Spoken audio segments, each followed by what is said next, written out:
प्रिय पाठकों, झारखंड से संबंधित विशेषकर झारखंड के इतिहास से संबंधित प्रश्नों की श्रृंखला में आज मैं पुनः आपके बीच झारखंड के ऐतिहासिक पक्ष से जुड़े हुए बहुविकल्पी प्रश्नों के साथ आज पुनः उपस्थित हुआ हूँ। आगामी झारखंड की सीजीएल की परीक्षा हो या फिर 11वीं जेपीएससी की प्रारंभिक परीक्षा हो, इन दोनों परीक्षाओं में झारखंड के इतिहास से संदर्भित अनेकानेक प्रश्न आपके परीक्षा में देखे जा सकते हैं। इसको दृष्टिगत रखते हुए आज मैं कुछ पुनः 10 नए प्रश्नों के साथ आज मैं आपके समक्ष उपस्थित हुआ हूँ। उम्मीद करता हूँ कि इसके पूर्व में दिए गए मेरे द्वारा प्रस्तुत प्रश्नों को भी आपने देखा होगा, उन्हें सराहा होगा। आज उसी कड़ी में चलिए नए प्रश्नों के साथ मैं आपका सहभागी बनने जा रहा हूं। आपके सामने पहला प्रश्न आज है। प्रश्न इस प्रकार है, महाभारत के किस पर्व में मुंडाओं के भाग लेने का उल्लेख मिलता है? तो आप देखिए, झारखंड के इतिहास के उस कालखंड से मैंने प्रश्न उठाया है जो महाभारत के घटना से जुड़ी हो सकती है। तो प्रश्न को पुनः आपने देख लिया। अब इसके विकल्पों पर आप दृष्टि डालें। पहला आदि पर्व, दूसरा भीष्म पर्व, तीसरा कर्ण पर्व और चौथा विराट पर्व।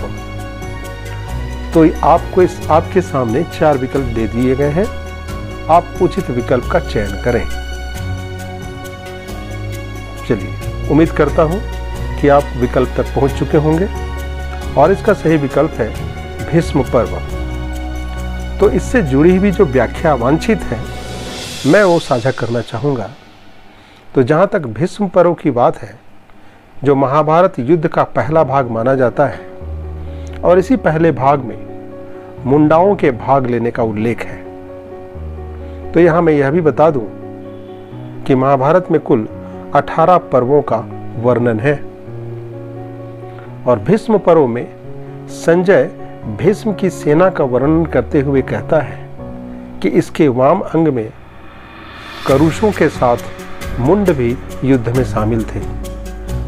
तो यहाँ मुंड का तात्पर्य मुंडा से है। तो इस तरह से मैंने पहले प्रश्न की व्याख्या आपके साथ साझा किया हूं। चलिए, आज के लिए दूसरा प्रश्न पुनः इतिहास के उस कालखंड से है। प्रश्न को समझने की चेष्टा करें आप कि छोटानागपुर कोकरा वंश के नागवंशी राजा फणिमुकुट नाथ राय ने अपने राज्यकाल में कोराम्बे के रक्सियल राजाओं और क्योंझर, जो कि उड़ीसा में पड़ता है, क्योंझर के राजा को किसके सहयोग से पराजित किया था? तो देखेंगे आप इस तरह के प्रश्न जो थोड़े से लीक से हटकर प्रश्न देखे जा सकते हैं, मैंने पहले भी कहा है। तो इस तरह के प्रश्नों की भी व्याख्या आप तक पहुंचनी चाहिए। तो विकल्पों पर मैं थोड़ा आपकी दृष्टि डालूं तो पहला विकल्प है सिंहवंश, दूसरा मानभूम का राजवंश, तीसरा पलामू का चेरो वंश और चौथा पंचेत का राजवंश। तो प्रश्न पुनः एक बार देख लें और इसके उचित विकल्प पर अपनी मोहर लगाएं। चलिए, उम्मीद करता हूं आपने विकल्प को चयन कर लिया होगा। मैं सही विकल्प की ओर इशारा कर दूं आपको। इसका सही विकल्प है पंचेत राजवंश। तो आपके लिए व्याख्या में प्रस्तुत करने जा रहा हूं। क्योंकि पंचेत झालदा के गोवंशी राजा के यहाँ इनका विवाह हुआ था, अर्थात नागवंशी राजाओं का, अतः अपने विरोधी राजवंशों के पराजय में फणिमुकुट राय को पंचेत राजवंश का साथ मिला था। यहाँ मैं और जोड़ दूं कि मानभूम राजाओं में सबसे अधिक शक्तिशाली पंचेत राज्य ही था। तो इस तरह से आपने थोड़ी सी व्याख्या से अवगत होकर इस प्रश्न का समापन हो गया। अगला प्रश्न आपके साथ में तीसरे प्रश्न के रूप में आता हूं। प्रश्न है कि गुप्त काल के किस शासक ने तत्कालीन चुटिया नगर के मार्ग से महानदी की घाटी पर बसे दक्षिण कौशल राज्य पर आक्रमण किया था, जिसके बाद नागवंशियों की स्वतंत्रता गुप्तों के पास चली गई थी। तो ये इस तरह के प्रश्न भी आप तक पहुंचने चाहिए। मैं जानता हूं कि जितने भी पाठक होते हैं, हमारे छात्र छात्राएं, वो अपने तरीके से संसाधनों को जोड़ करके पढ़ते हैं, लेकिन कुछ चीज़ें छूट जाती हैं। तो उन्हीं प्रश्नों को मैं आप तक पहुंचाने की जुगत करता हूं। चलिए विकल्प देता हूं आपको। चंद्रगुप्त प्रथम, दूसरा समुद्रगुप्त, तीसरा स्कंदगुप्त और चौथा चंद्रगुप्त द्वितीय। 4 विकल्प आप तक पहुंच चुके हैं। अब चलिए इस प्रश्न का सही विकल्प को चुनते हैं। तो इसका सही विकल्प है समुद्रगुप्त। तो इसके लिए व्याख्या में जोड़ दूं कि गुप्त वंश के शासकों ने कुल 200 वर्षों तक शासन किया था और समुद्रगुप्त का शासनकाल 320 से 380 ईस्वी तक रहा था। समुद्रगुप्त ने अपने दिग्विजय अभियान के तहत छोटानागपुर एवं मध्य देश के वनवासी राजाओं को अपना सामंत बनाया था। उसके दिग्विजय के समय छोटानागपुर में 5वें नागवंशी राजा प्रताप राय, जिसकी शासनावधि 326 से 353 ईस्वी तक था, उसका शासन था। तो इस तरह से आपने देखा कि एक प्रश्न की व्याख्या के क्रम में इतनी बातें मैंने आप तक साझा किया। अगला प्रश्न मैं चौथे प्रश्न के रूप में आप तक पहुंचाना चाहूँगा। चौथा प्रश्न है झारखंड के इतिहास से ही जुड़ा हुआ कि सिंहभूम और मयूरभंज जिले के छोर में स्थित वेणु सागर का शिव मंदिर का निर्माण किस शासक ने कराया था। तो यह प्रश्न तो बेहद आसान सा प्रतीत होता है। तो चलिए इसका विकल्प भी आप देख लें। विकल्प है आपके सामने शशांक, दूसरा श्रीगुप्त, तीसरा स्कंदगुप्त और चौथा समुद्रगुप्त। मुझे विश्वास है कि इस तरह के प्रश्न आपने पहले भी देखा होगा। तो चलिए इसका विकल्प तलाशते हैं। इसका सही विकल्प है शशांक। तो मैं थोड़ी सी व्याख्या जोड़ दूं कि 600 ईस्वी में अंगराज जयनाग के सेनापति शशांक, जिसने उड़ीसा, सरगुजा और बनारस तक अपने राज्य का विस्तार किया था, वह बौद्ध विरोधी और शिव का उपासक था।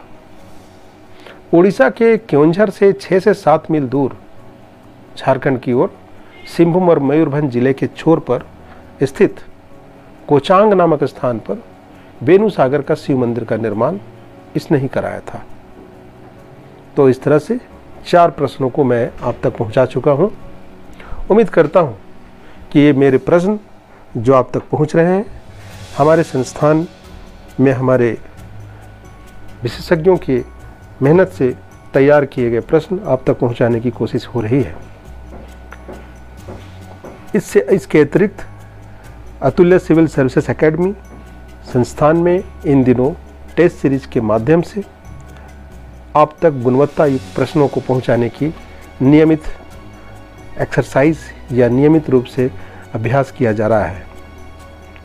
जिन छात्रों को ऐसा लगे कि नवीनतम प्रश्नों के साथ भी संवाद बनाया जाए या उनके साथ उन प्रश्नों को अपने चेतन से जोड़ा जाए या परीक्षा उपयोगी मानकर उन्हें उन पर विचार किया जाए, तो वो संस्थान को संपर्क कर सकते हैं।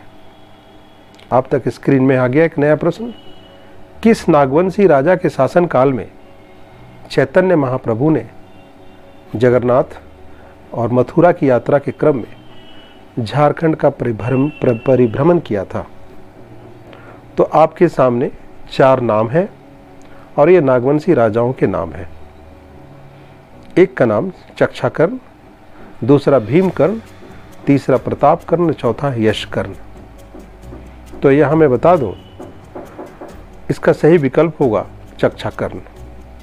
तो इनका कार्यकाल था 1469 से लेकर के 1496 ईस्वी तक। और जहाँ तक भीमकर्ण की बात है, उनका शासनकाल 1088 से 1132 ईस्वी तक रहा। और जहाँ तक प्रतापकर्ण की बात है, 1491 से 1496 ईस्वी तक था। और यश कर्ण की बात है तो 1073 से लेकर 1125 ईस्वी तक था। तो उम्मीद करता हूँ कि इस तरह से आपने अपनी व्याख्या से संतुष्ट हो चुके होंगे। चलिए छठे प्रश्न की ओर ले जाता हूँ आपको।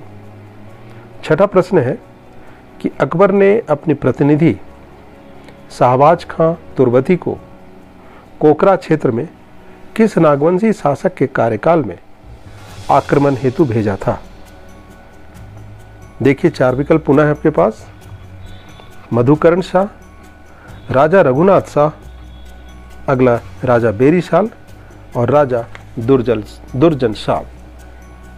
तो आपके सामने विकल्प दे दिए गए हैं और इसका सही विकल्प आपको तलाशना है। तो आप इसके सही विकल्प की ओर बढ़ने की कोशिश करें। मैं पहले कुछ संकेत दे दूं कि अकबर के कार्यकाल के संदर्भ में मैं पहले सारे नागवंशी शासकों के कार्यकाल को आप तक पहुंचाने की कोशिश करूंगा। उसके उपरांत जब आप तक पहुंचने की कोशिश करेंगे। तो मधुकरण शाह की जहां तक बात है 1584 से 1599 ईस्वी तक। राजा रघुनाथ शाह की बात है तो 1640 से 1690 ईस्वी तक। राजा बेरीशाल की बात है तो 1599 से 1614 ईस्वी तक। और राजा दुर्जन शाल की बात है तो 1614 ईस्वी से 1615 ईस्वी तक। तो यहाँ मैं व्याख्या जोड़ दूँ कि 1585 ईस्वी में झारखंड में छिपे अफगानी सरदार एवं यहाँ के हीरों की ख्याति सुनकर अकबर ने शाहजहां खां तुर्बती को नागवंशी राजा पर आक्रमण का आदेश दिया था और उस वक्त कोकरा में नागवंशी शासक मधुकरण शाह का राज था। तो मुझे विश्वास है कि आप उचित विकल्प तक पहुंच चुके होंगे। प्रश्न संख्या 7 की ओर मैं ले जाता हूं आपको। चलिए प्रश्न संख्या 7 में हम लोग देखते हैं। वो इस प्रकार है कि ब्रिटिश उपनिवेश के समय झारखंड में जमींदारी पुलिस की स्थापना कब की गई थी? 4 विकल्प हैं आपके सामने। 1809 ईस्वी, 1815 ईस्वी, 1820 ईस्वी और 1825 ईस्वी। तो प्रश्न आपने देख लिया होगा और उसके उचित विकल्प की ओर आप अपनी मुहर लगाएं। तो चलिए मैं आपको सहयोग कर दूं। 1809 ईस्वी इसका सही विकल्प है। तो थोड़ी सी व्याख्या भी यहाँ पर जायज़ है कि प्रशासन के सुदृढ़ीकरण की दृष्टि से अंग्रेजों ने राजाओं और जमींदारों से आग्रह किया था कि वह अपने इलाके में पुलिस स्टेशनों की स्थापना करें। तो इसी को दृष्टिगत रखते हुए झारखंड में जमींदारी पुलिस की स्थापना 1809 ईस्वी में की गई थी। 7 प्रश्नों के साथ मैं अपनी व्याख्या दे चुका हूँ। यदि आपको हमारा वीडियोस पसंद आता हो, जो ऑडियो के रूप में मैं अपनी बातें रख रहा हूँ, अगले कुछ दिनों के बाद मैं अपनी वीडियोस के जरिए भी झारखंड एवं जीएस पेपर के भी बाकी सारे गुणवत्तायुक्त प्रश्नों को क्रमवार आप तक पहुंचाने की पुरजोर कोशिश करूंगा। और उम्मीद करता हूं कि जिस तरह से आपने हमारे अभी तक की प्रस्तुति को सराहा है, उस वक्त भी आप उतने ही उत्साह के साथ मेरे उस प्रश्नों को सुनेंगे, समझेंगे और आत्मसात करेंगे। चलिए 8वां प्रश्न आपके समक्ष है कि मुगलों के राज में झारखंड का निम्न में से कौन सा क्षेत्र कभी भी पराधीन नहीं था? विकल्प संख्या देखिए 1 सिंहभूम, दूसरा पलामू, तीसरा संथाल परगना और चौथा सिमडेगा। तो इसकी व्याख्या मैं बता दूं, सिंहभूम इसका सही विकल्प होगा। तो थोड़ी सी व्याख्या जी जरूरी है यहाँ। तो बंगाल डिस्ट्रिक्ट गजेटियर सिंहभूम सरायकेला एवं खरसावां पृष्ठ संख्या 31 के अनुसार अंग्रेज रेसिडेंट वंशी टाट के 1776 के पत्र के अनुसार मुगलों के राज में सिंहभूम कभी भी पराधीन नहीं हुआ था, बल्कि इसकी 52 पीढ़ियों में से ही स्वतंत्र अधिकार रहा था। तो इसका सही विकल्प आप तक मैं पहुंचा चुका हूं व्याख्या के साथ। चलिए 8 प्रश्नों की यात्रा के बाद मैं 9वें प्रश्न तक ले जाता हूं। 9वां प्रश्न है झारखंड के इतिहास से जुड़ा हुआ। 21 विद्रोह के कारण छोटानागपुर के क्षेत्र में दक्षिण पश्चिम सीमांत एजेंसी की स्थापना की गई थी। यहाँ आपको उस विद्रोह विशेष का नाम लेना है जिस विद्रोह के उपरांत छोटे नागपुर क्षेत्र में दक्षिण पश्चिमी सीमांत एजेंसी की स्थापना की गई थी। तो इसका सही विकल्प होगा कोल विद्रोह। तो चलिए इसकी व्याख्या भी सुन लें आप। 1831 और 1832 के कोल विद्रोह के कारण 1833 ईस्वी के रेगुलेशन 13 के तहत शासन प्रणाली में व्यापक परिवर्तन लाए गए थे।